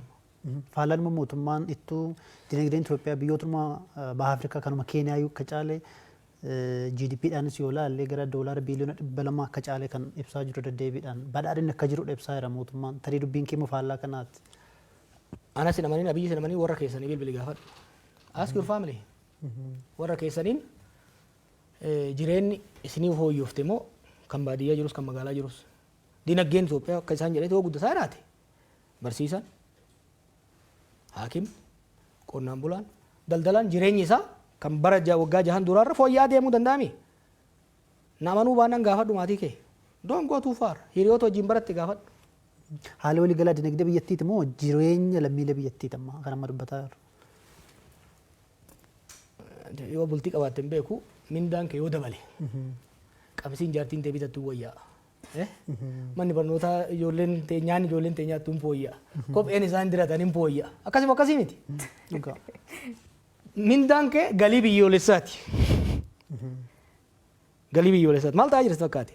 Dinagdee maaltu laaffise? Dinagdeen har'aa miti. Erga mallas du'e irraa kan abii qofa ittiin bileen gochuu hin ta'u. Erga mallas du'e irraa mallas jeneraaloota bakka adda addaa kaa'ee qondaalota kana gaafa mallas du'u qondaalonni jeneraaloonni qabeenya biyyattii saamutti seenan. Sochiin godhaa turres dinagdeen laaffise. Jarri ammaa kun immoo erga dhufe maal ta'e? Tokko lola Tigraay qofatti doolaara biliyoona 28 oli kan kasaarame. Imagine dinagdeen Itoophiyaa guddaan tokko Oromiyaadha lama Amaara. Naannoo sanitti sochii dinagdee godhamaa jiruun sochii lolaa godhamuun dinagdeen laamsha'ee jira. Kanaaf bifa lolaatiin daldalli hanqateera, qonni hanqateera. Sababa lolaatiin immoo investimentiin biyya keessaa ta'e biyya alaa qaqal'atee dhaabbateera. Tun balaa lolaati. Maallaqa xiqqoo irraa haftee maal godhaa jiran? Beeta mangistii cululuqaa ittiin ijaaranii. Riizoortii isaan qoftii fi Araboonnii fi warri biraa dhufanii wajjin bashannan qofa ittiin ijaaranii. Maallaqa xiqqootti hafteen. Biyya tokko keessa biyya tokko kan guddisu investimentiin mootummaa garam deemuu qaba. Productive sector kan jennuun qonna irratti deebi'uu qaba. Faabirikaa irratti deebi'uu qaba. Yeroo har'aas Itoophiyaan beeta mangistii ijaaruu miti kan isiin malu. Warshaa xaa'oo ijaaruu qabdi turte. Deengadda oduu tokkoon arge. Itoophiyaan warshaa sukkaraa mootummaan warshaa sukkaraa 8 qaba. Tokko qofatu hojjeta. 7 dhaabateera. Maaliin dhaabate beektaa? Malawaawwaca spare parts doolaara dhabane waan ittiin bitan. Maaliif? Doolaarri biyyattii kaan lolli dhabamsiiseera. Kaafe masaraa mootummaa fi riizoortii bashannanaatiif bahaa jira jechuudha. Kanaaf dinagdeen biyyattii laamsheera. Lolli maal godhaa jira? To'annoo mootummaan qabu harkaa fuudhee dinagdee keessattuu gama baadiyyaatiin jiru. Remember qabeen Itoophiyaa sochiin Itoophiyaa guddaan qonna. Qonni dhaabateera. Kanaaf maali ayyaana waggaatti irratti I think waajjira Adaanaatti waa sana fakkaata. Shunkurtii Taanzaaniyaa irraa fidan. Imagine Itoophiyaa maaliif shunkurtiin Itoophiyaa Taanzaaniyaa dhufa beektaa? Naannoo maqii kana naannoo laga Awaash kana ka shunkurtiin maaliin kuduraa fuduraan irraa dhufu. Sababa lolli naannoo san jiruun dhaabateera jechuudha. Kanaaf maal godhaa jira? Lolli kun maal godhaa jira? Biyyattii nyaatee lafaan dha'a. Asad maal ta'e? Waggaa 14 irraa lolli eegale 19 irraa. Riphee loltoota hin laaffise. Garuu riphee loltoonni bakka jiran itti oofan. Dinagdeen biyyattiin laaffate. Waraanni biyyattii ni laamshe. Gaafa warri alaa gargaaru sun biraa deemu waraanni biyyattii keessi isaa horoqee dinagdeen biyyattii horoqee waan tureef torbanta keessatti jijjigee jechuudha. Ka Itoophiyaas carraan kanarraa addan ta'u yoo saffisaan wal dhageenya kanatti ka deemnu taate malee. Rakkoon biraa ka biyyattii keessa jirtu amma fakkeenyaaf rakkoo nageenya jirti, dinagdeen jirti. Ammoo inni uummataa tamaan tana dhukkubsamuu ta'uu jiru nan butanii maallaqa gaafachuu. Kuniin maal akeekatileen barreessitee turte? Ka butu beektaa lachuu. Amma beektaa biisanitti humni qawwee reefka mootummaa caala kan hin jiru ka officially mootummaan bobbaasu. Qondaalonni mootummaallee beektaa waraana ofii qabanii ka biyyattiin saaman kan daldalaa qabanii ittiin saaman. Ka barre riphee lolaanii seera didee bosona galeemi. Qaamni mootummaallee nama saama, riphee lolaallee nama saama. Uummanni rakkoo guddaa sheer godhan immoo maallaqa sirraa fuudhan kan baankiin walii dabarsan. Qaamni mootummaa keessa jira jechuudha. Amma deengadda iyyinee ka dhaabsinu fakkeenyaaf kan biraa hafetti waraana si galchine fuudhanii waraana raafuu yoo barbaadde 100,000, 20,000, 30,000 kafalisiin jaan jechuudha. Maaliif? Sababa sirni wanni amma reefu isin jabsuun sirni mootummaa the state has become so weak hedduu waan laamshooftee jirtuuf sirni mootummaa ka biraa dhiisii caasaan mootummaatu to'annoo mootummaatii ala bahee saamicha irratti yakka irratti bobba'aa jira jechuudha. Kun immoo uummanni akka abdii kutatu uummanni akka dallansuu hamaa keessa galu isa godhee jira. Kanuma wal qabsiisee kallattiidhaan tamsaasa BBC Afaan Oromoo caqasaa jirtu keessumaan keenya Jawar Mohammedidha. Kitaaba haaraa barreessee guyyaa boru eebbisiisa. Garuu dhimmoota siyaasaa naannoo Oromiyaa san Itoophiyaas kan nutti kaasaa jirru himannawwan garaagaraa qeeqa garaagaraa aangawoota mootummaa akkasumas immoo qondaalota paartii biyya bulchuu irratti dhiyeessaatti jira Jawaarii. Akkanuma siyaasatti kun waan eegamu yoo deebii kennuu barbaadan yookiin immoo dhimma kanarratti yoo BBCtti dhiyaatanii dubbachuu barbaadan kan keenya banaadha. Namoonni siyaasaa keessumaa kan paartii biyya bulchuu keessa jiranii Jawar daldala keessa jira. Maaliin jiraatta galiin kee maali? Hojiin qaba garuu yoon daldalee maal rakkoonsa? Namni siyaasaa hattuu ta'uu qaba jechuudha. Maali yeroo hedduun dhagaa waan akkanaa kana namni siyaasaa yoo hojjete yoo dalagate maal rakkoonsa? Ani dalagachuu hin danda'u moo? Fayyaa 5 qaba. beekumsa barnootaan qaba. Yoon hojjetadhe maali yoon daldale maali nama rakkoonsaa. Inumaatu rakkoon biyya san keessa jiru namni hannaaf siyaasatti seena. Of danda'een hojjetu. Kanaaf an osoon daldalee osoon itti beekee daldalee ittiin gammadaan. Daldalan keessa hin jiru garuu hojii gaarii qaba. Hojii sanan hojjedha. Yoommoo rabbi naa qajeelchee carraan daldalaa dhufte immoo sirriittiin daldalaa kun waan waalamuu qabu miti. Akkuma jette qeeqa irra deebiidhaan dhiyaatudhaa fi gama kaaniin hariiroon dhaaba kaafaa waliin qabdu keessumaa ammatti hoggana taanaa paartii Koongireesii Federaalaa Oromooti kan kaafaawati. Hariiroon kee akkam fakkeenyaaf yeroo darbii adoolessa keessa yeroo isaan kora ta'anii bakka Baqqalaa Garbaa filatan fa'aa waan argamteen seeni wantoota gurguruudhaa baadhee aangawoota yookiin immoo qondaalota paartii sanaa irraas gaafa odeeffannee xiqqoo hariiroon keessan akka laaffate waan akeeku odeeffanne sirraa gad dhaga'uu feena akkami hariiroon kee? Hariiroon keenya jabaadha garuu biyya keessa waan hin jirreef walgahii idilee yeroo hunda godhamu hirmaachaa hin jiru sanii alatti garuu waan irraa eegamu godhaan jira hariiroon laaffee kan jedhullee sirrii bitee hariiroo gaarii qabna hariiroon sun immoo gaafa barbaachisaa ta'etti gaafa hojiin hojjetamuu qabutti ni hojjenna. Kana dura an Oromoo farse yookiin immoo dursa Oromoo fetteetti dhalabsitee egasii mormiinis jabaatee mootummaan haaraa isaan guutti dhufe ati amma akkam ilaalchi Oromoo farestidha moo Itoophiyaa farestidha? Gaafasis maali ka dubbii kaase? Gaafasis namni Oromummaa isaatiin waan dhiibameef Oromoon beekamsuutu kaseene Oromoo waan ta'e qofaaf himi. It's not a DNA question. Oromoon akka Oromootti waan cunqurfameef akka Oromootti qabsaa'e. Kan qabsaa'e garuu Itoophiyaa waan jibbeef saba biraa waan jibbeef miti. Roorroo ofirraa kaasuudhaaf jechuudha. Eenyummaa isaatiin dhiibamuun akka irraa dhaabbatuuf jechuudha. Kanaaf immoo har'a kan jechaa jirru maali? Roorroo kalee ofirraa kaafnee roorroo haalaa jira. Kan ammaa kan immoo kan hammeessu kalee gara tokkoon dhiibamaa turre. Har'a gama lamaan miidhamaa jira Oromoon. Gama tokkoon sirna ofii hangoorra baaseen ajjeefamaa saamamaa salphachaa jira. Gama biraan immoo saba murni kun Oromoo ta'e qofaaf badii inni saba biraa irratti hojjetuuf Oromoon immoo abaaramaa balaaleffatamaa jira jechuudha. Gama lamaan rakkataa miidhaa gama lamaa keessa jirra jechuudha. Kanaaf ilaalchi kiyya maali? Itoophiyaa Oromoofis saba biraafis haqa eegdee wal taasiftee walii tumsiiftee dimokiraatawaa taate jaaruu irratti fuulleffadhee hojjedha jechuudha. Gaafiin namoonni hedduun amma karaa Feesbuukii nu gaafachaa jiranii jawaroonni san nu gaafatanii waa'ee du'a caaluu irratti nu gaafadhaa jiran gaafiin du'e sanillee gaafa suma hidhamtanii waan du'e sun irraa waan beektan qabdanii. Akkuma beektu kan Hacaaluun ajjeefamee borumtaa isaan hidhame. Amma nu wadhu kitaaba keessatti barreessee jira. Odeeffannoon qabu kan ragaa ittiin qabne immoo barreessine. Du'a Hacaaluu ni qoratama.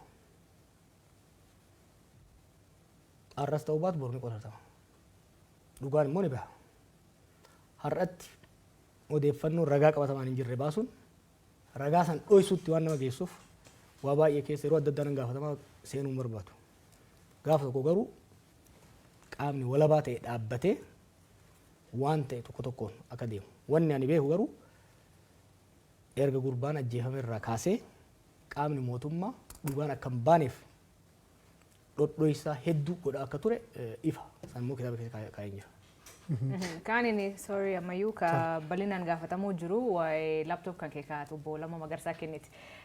Eegi laptop itti kennite obbo Lammaallee dachuuma as buuteen isaa dhabamtee laptop kan keetii fi waan obbo Lammaan keessa jiru maal qabda? Bil laptop itu narra nafta. You see, we tried bar biyya sanitti wanni xiqqoo tokko yeroo tokko na aarsu maal akka ta'e beektaa? Yeroo san na sodaatu turan. Akkam biyyatti hin galle jaarsota irratti ergan. Dhufuu dura isaan achi dhufuu dura akkam biyyatti hin galle akka nafu. Waan biyya dhufee aangoo irraa fudhatu itti fakkaatu ture. Akkan aangoo irraa isaanillee hin barbaanne. Akkan isaanii tumsuu heetu. Hubachiisuun qaba laaptooppii keessan kenne.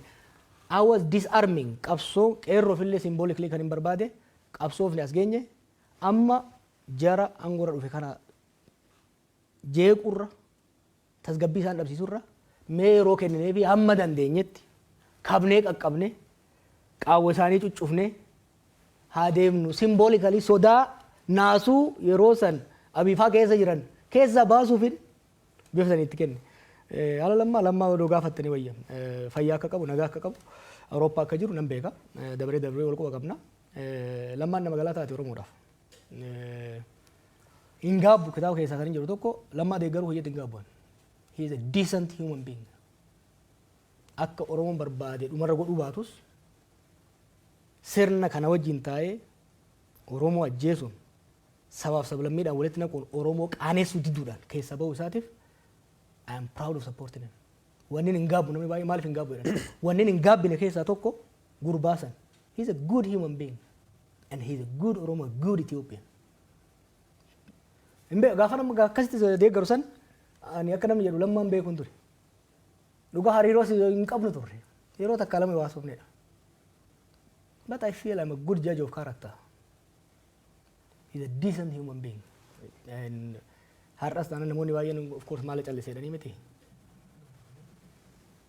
Saba miidhurra akaakayyuun kiyya tokko maal jedha. Waa tolchuu dadhabde waa balleessurraa of qusachuu danda'uun waan gaariidha. Kanaaf an ammas I have a huge respect isaaf. Okay, wal quba qabdu jechuudha. Yes. Tole gaafii tokko dabalee gasii booda asilitti dabarsa. Amma rakkoo baay'eetu jira Itoophiyaa keessa akkatti kaaftee akka nama siyaasa tokkotti political economic immoo siyaasa diinagdee akkamitti wanna kanaaf furmaata fiduu danda'a. First thing first. Karaan irra deemamaa jiru qileetti nu galchee akka jiru balaa hamaa keessa biyya galchee akka jiru amanuu gaafata. Dongorri guddaan misoora siyaasaati. Ololli qaama siyaasaati. Siyaasa keessatti wanti hamaan olol ofiitti amanuudha. Hoggansi siyaasaa tokko propagaandaa ofiitti amanuu eegallaani ofis biyyas kasaarsa. Ethiopia is not on the right path. It's on the path to disaster. Abiyyi fi jarri isa bira jiru kan amananii fudhachuu danda'u qaban. Haalli Oromiyaa keessa jiru, haalli Tigraay keessa jiru, haalli Amaaraa keessa jiru harka mootummaati ala bahee jira. Kuni maal gaafata? Araara gaafata. Ani ni beekta. Humnoota bosona jiran kanaan nan qeeqama. Tarii kana dhabamsiisuu barbaadanis baay'ee Oromiyaattis Amaarattis. But this is not personal. Garuu bakka bu'ee sitti himuu nan danda'a. Humnoota hidhatanii deeman kana amansiisuun ulfaataa miti nagayaaf. Ijoolleen hedduun isaanii qabsaa'ota mirgaati bar. Marroon fa'aa waggaa 20 abii dura waggaa 20 qabsoo keessa turan. Zammana kaasee fa'aa Eertiraa turan. At a minimum they know what they stand for. Karaa tarsiimoo isaan hordofan irratti waliigaluu dhabna malee ilaalcha isaan qaban irratti waliigaluu dhabna malee at the heart biyyi akka diigamtu fedhiin qaban. Onne I can speak with confidence ijoollee nan beeka ijoollee kana. Wal falmaa turre wal beeyna wal loluu dandeenya. Ultimately garuu haala amma biyyi keessa jirtuun nagaa ala falli biraa hin jiru jedhanii tamanu. I challenge Abiifa. And I will bring ijoollee kana amansiisuudhaaf itti gaafatamummaa nan fudhadha. Nagayaaf akka ta'aniif. Oromiyaa qofa osoo hin ta'in ka Amaaraas dabalatee. Ni amanu jedhanii amanan biyyi akka diigamtu barbaadan. Warri mootummaa biyyatti harka isaanii diigamu. Maali maraatuun akkana? Maali maraatuun na'an baramma? Okay, gaafa duraan gotti dhufani muuxannoon hin jiru. Wanta tokko itti fakkaatuu danda'a. Dargaggummaan jiraachuu danda'a. Amma hoo maali? Amma maali? After 6 years of disaster namni xiqqoo mallee dhaabbatee loluu danda'uudha qaba. Kanaaf falli jiru maali? Garaagarummaa siyaasaa jiran daandii siyaasaa irratti waliin mari'atanii furuudha malee the clock is ticking. The clock is ticking. Abiyyiifis biyyaafis the clock is ticking. Waan irraa guufi miti. Ijoollummaa kaasee siyaasa sana nyaachaa isumaan abjoochaa waan hin jiraadheef na fakkaata wantoonni tokko tokko fagoon nan mul'atan. And I can see clearly amma haalli amma deemaa jiru kun. Waniin amma iyyuuf waniin amma falmuuf immoo Itoophiyaa qofaaf miti. Salphachuuf deeman. Salphina already keessa jiran salphina hamaa keessa seenuudhaaf deeman. Salphinni kun immoo anaafis naaf dabara. Akka nama Oromoo tokkotti akka lammii Itoophiyaa tokkotti jechuudha. Kanaaf karatti deebi'uu gaafata. Galatooma hordoftoota kennaa warreen hordofuu jirtan gaafii keessan arguu jirra. Gaafileen hedduun ka dhiyaatu kitaaba barreessuuf maltu si kakkaasee ka jedhu kan irra haasofne turree websaayit keenya ka BBC Afaan Oromoo irra dubbisuu dandeettanii kan inni kitaaba kan kee eebbisiisuu fi biyyoota garaagaraatti imaluu fi kan Naayiroobii bor eebbifamaa asiin booda Awurooppaa deemta. Garuu kitaaba eebbisuu fi kaaniin qabsoo fuuldura yookiin qabsoo itaanuu irra haasa'uu fi jette maal jechuudha? Bar dabre biroo tokko barreesseen ture. Kaaga amma gad dubbanu kana barbaree hin qabne wayi. Boqonnaalee qabsoo dabarsinee fi kan itti aanu. Callifnee ilaaluu hin dandeenyu. We owe it to our people. We owe it to the Ethiopian people. Oromoon hooggansi Oromoo anarraa dabalatee callifnee ilaaluu hin qabnu jechuudha callifnee ilaaluu hin dandeenyu.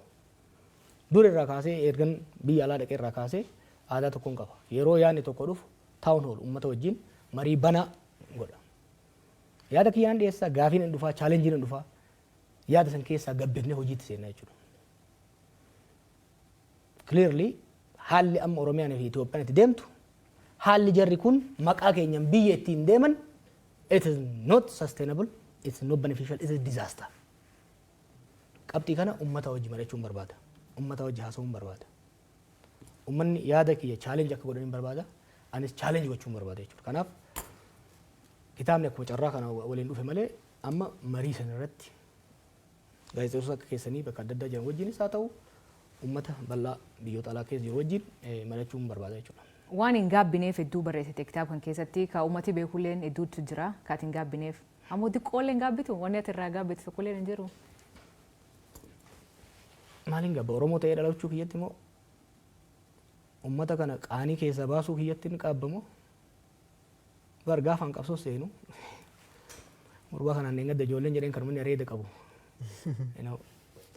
ani qancaraadha beeyta ijoollummaa keenyarraa kaasee maal akka ture beeyta sababa rakkoo abaa'oo keessa uumamaa tureen Oromoon miliyoona 50 taate warra miliyoona 5 keessaa dhufeen akka feetetti dhiitamti waggaa 50 deemanii homaan fidan Oromoon mana barcaa dhayitu kanuma mana taaziyaa dhayitu kanuma mana farsoo dhayitu kanuma Oromoon hamilee wal cabsa Oromis hamilee wal cabsa ture we changed that arriyoo xiqqaate Oromoon waa gochuu hin danda'u namni jedhu kamaraati malee hin jiru kamaraati illee hin jedhu we proved ummata kiyya amane because I know my people ummata kiyya amane callifnee lafuma kaanii dirriin jenne akka jarri kaleessa jedhanitti kitaaba keessatti nagarta we spend years after years hin qoranne qabsoo kamtu haala qabatamaa biyya keenyaatiif ummata keenyaatiif baasa jenne beekumsa keenya san teknoolojii ammayyaa wajjin haala uummanni keenya keessa jiruuf haala addunyaa wal qabsiifnet osoo tuffatamnu the biggest contribution an Oromoodhaa godhe cabaa hamileedhaa keessa baasudha. Repairing the collective collapse of self-esteem. Har'a immoo tokko kan aarsu kaleessa Oromoon qabsaa'uu hin danda'u jedheet saba keenya hamilee cabsuudhaaf irratti hojjaa turan. Har'a immoo Oromoon biyya bulchuu hin danda'u yeroo kitaaba keessatti yoo ilaaltanii turtan aangoon nuun malaa jedhee 2015 maal barbaaddan isaan maal barbaadan Finfinnee President Oromiyaa si goona no aangoon nuun malaa jedhee jaba baasee jennaani Oromoon biyya bulchuudhaan qophoofne jedhan isin garsiifnan jedheen biyya bulchuu hin danda'u jedhan Oromoon biyya dhiisii ol bulchuu hin danda'u jedhan back in the day these guys proved that Oromoon biyya bulchuu hin danda'u kan jedhu san dhiphinaan wallaalummaan of tuulammaadhaan ijoolleen tuni qaanii san Oromoo irratti fidan. Har'a Oromoon bakka jiruun hoggaa isaa miidiyaa irra bayan qeensa ofii keessatti dadhabamuu barbaada. Oromoon bee uummata oral society uummata dubbannee dhagaa amansiisuu dandeenyu bar. Uummata hojjannee ofii miti addunyaa kanaadhaaf. Hayyoonni Oromoo bakka meeqatti addunyaa hoogganaa jiran. Har'a Oromiyaa diiganii dachee dhiigaa godhanii ummatoota Itoophiyaa abdii guddaan irra ture yaadatta 2018 kanaafi again I want to try one more time ummanni keenya hamileen isaa akka hin cabne ummanni hamileen isaa cabe bara baraan salphata. Hamilee uummata keenya eeguudha. Kanaaf dongoroon hojjedhe jira yaa baay'eedha. Bagan dongoroo hojjedhe immoo. I was young. I was energetic. Kottee baay'eedhaan jedhe. Baay'een seene. But I delivered. Anaaf warri wajjin hojjenne waan uummata keenya waadaa galle deliver godhaa geenye jechuudha. Kanaaf maaliif hin gaabbu jette? Akka hin gaabbu barbaadan ana qofaan beeke. I'm speaking on behalf of Oromoos. Akka gaabbinu barbaadan. Hin gaabbinu wanni gaabbinuuf hin jiru. Itti yaadne hojjenna hojii dongora keenya irraa hin baranne hin sirreessina itti deemna. Ammas yoo taate ammoo warri hedduun sirna kanaan gotti hidhuu keessaniif hin gaabbitanii hin gaabbinu. Hin gaabbinu. Jallaa ormaa kaafnetti jallaan keenya dhufe. Jallaa kana kone hundiriirsinaa yoo karaarraa kaafna simple. Diriirsuun danda'ama. Ni yaallaa dinnaan munni hogga jallate ibidda keessa. Hin beekan kazaraa akkatti tolchan hin jiraami. Ibidda keessa. Yookiin jallata yookiin caba. Jallatee garuu itti fufuu hin danda'u jechuudha. Dubbii kara akka nu badheetti amma adeemsa kana dura deemaa turte deebistee yaaluudha barbaadda akkasii akka duula qeerroo kakaasanii qabsoo karaa nagaa gaggeessuu wayii. Wanni akkasii hin jiru. You have to be adaptive. Warri hojjettu keessatti. Amma I just want conversation. Haasaan barbaada amman. Haasaan barbaada. Bakka san hin geenye. Karaan qabsoo baay'ee jira. Karaa irra hin deddeebinu. Karaan tooftaan haaraa baay'ee jira. Modern era. Gaafan biyya alaa dhaqu. Generation faaltookii turre. Generation Facebook itu, generation Twitter itu, mali TikTok itu. As technology changes, society keessa waggaa jijjiiramu, strategy keessa waliin jijjiiramu. Ana amma achillee jiru. Amma waa'ee qabsootu haasa'an jiru, waa'ee sirna kana goonaa miti. We need to have a conversation akka Oromoo salphannee jirra. We have let down the Ethiopian people. Ummata Oromoo qofa osoo hin ta'in, ummata Itoophiyaa, ummata gaanfa Afrikaa, we have let them down. Liability taaneera. Ummata guddaadha nu. Baay'inaanis teessuma lafaatinis Somaaleen nurraa abdii qaba. Dhayin lola isaan wajjin seenna. Har'a mootummaan abbii Oromoon hin lola, Amaaraan hin lola, Tigreen hin lola, Eertiraan hin lola, Somaaleen hin lola. No. Oromoon ummata kana hunda wal taasisee wal hin dhaga'ee naannoo gaanfa Afrikaa kana seenaa jeequmsaa, seenaa lolaa keessaa baasee tasgabbeessee hiyyummaa bara baraan uummanni naannoo kanaa hundi ittiin beekamu keessa baasee jaaruuf kan danda'u Oromoodha. Maaliif riisoorsiidha qabna, dhugaa qabna, lafa bal'aa qabna, aadaa qabna, gadaa qabna. Kanaaf wanni nu barbaadnu what I want this conversation amma kan boodatti dhufna ammatti wanni barbaadu warra mootummaatis qeeqdhaan dhiyeessu come on kana caalaa callifnee kufaatii kana caalaa salphina kana caalaa keessa seenuu hin qabnu. I am calling for conversation. Mootummaa wajjinis warri mootummaa ola jirus haasa'uu qabna amma. Gadi baanee dhugaa walitti himnee haasa'uu qabnadha.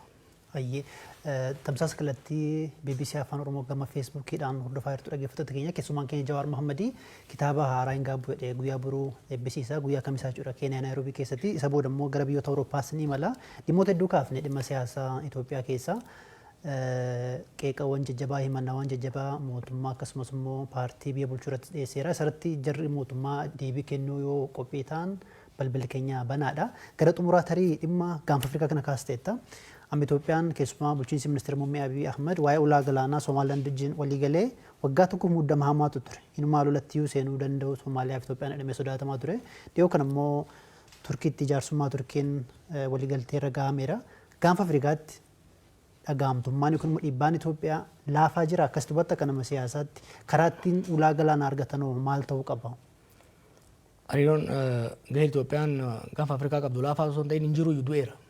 Diplomasi Ethiopia du'eera. There is no diplomacy.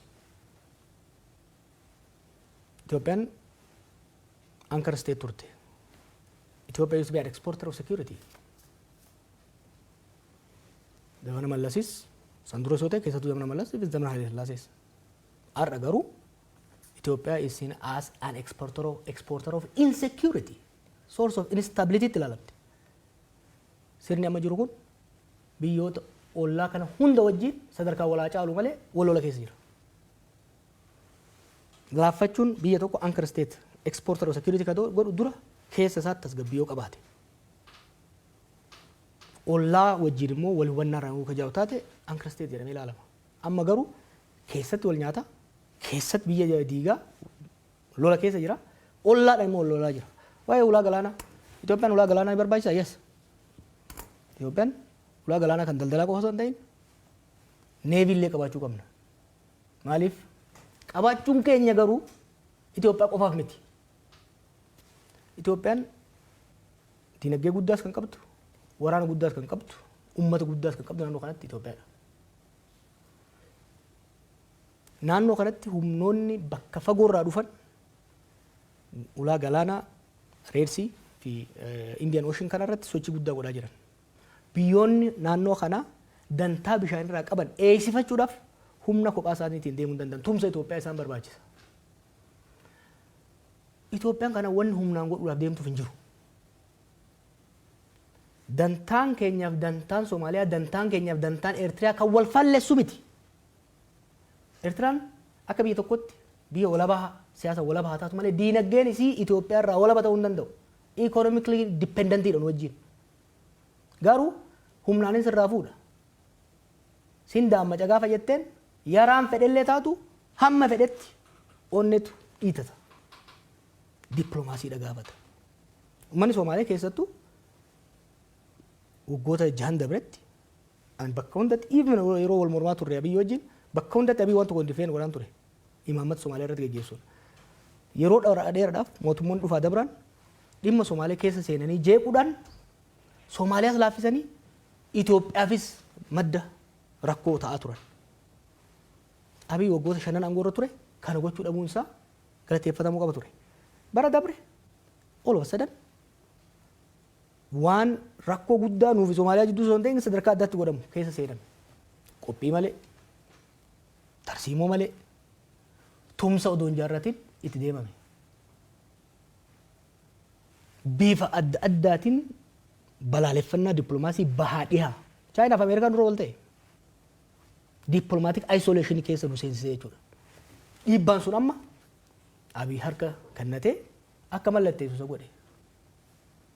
Credibility is the currency of foreign diplomacy jedha Tony Blair. Credibility it mootummaa Itoophiyaa, sirna mootummaa Itoophiyaa baay'ee gadi bu'ee jechuudha. Kanaaf ulaa galaanaa nu barbaachisaa. Warri didees hin jiru bar. Biyyoonni ollaa jiran kun nu barbaadan they need us. Because economy guddaa jira, potential guddaa jira, uummata guddaa jira. Sochiin daldalaa naannoo kanaa immoo laaffataadha. Nurratti wal loluu qaban turan Jibuutiinis, Eertiraanis hundumtu. Garuu immoo gaafa ati qoma dhawattee nam fudhadha jettee humnaan deemte kafuu hunduu dura dhaabate jechuudha. Kanaaf waan irraa baratamuu qabudha. Dongora guddaatu hojjetame.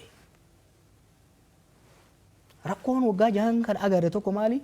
Yaanni gaggaariin waggaa dhufe akkaataan itti hojii hiikuudhaaf deemamu kan xiinxala bilchaataa fi beekumsa qabu ta'uu dhiisetti jarjarumaa fi hawwiidhaan. Ulaa galaanaa wadaba arganne jedhanii itti uummatatti wanni godhuun uummatuma harka dhoofsisuudhaaf jecha wanni godhamu kuni Itoophiyaas miidhaa jira. Hoggansa maqaa hoggansa biyya saniitis baay'ee miidhaa jira. Galatoomii sagantaan keenya gara xumuraa deemuu jira. Saatiin si kennaa yaada gabaabaa dabarfachuu dandeettu kaameraan kee kan uummataan haasawuu barbaadde. Daqiiqa gabaabaa keessatti. Tura uummatatti haasaa ture meemmoo. Gammallee uummata. Directly yaada uumamaa qabaatu. Rakkoon hin jiru. Uummata kiyya galmattiin fuula isaa keessa ilaalaa ittiin haasa'aa. Warri BBC hedduu ulfaadha. Akkuma reefu jee an yaadan dura kaayaa jira. Yeroo barbaadetti qaamni barbaade dibeet barbaannan I'm fully charged and ready. Great. Galatoomatillee yeroo kan kee fudhateen waliin haasa'uu keetii fi baay'ee galatooma. Galatooma isaaniis hordoftoota BBC Afaan Oromoo kuniin sagantaa keenyaa ka stuudiyoo keenya BBC stuudiyoo Nairobi irraa isin dhaqqabu maqaan kee Asli Galgalooti. Aga yeroo biraatti baay'ee galatooma keessumaa keenyarraa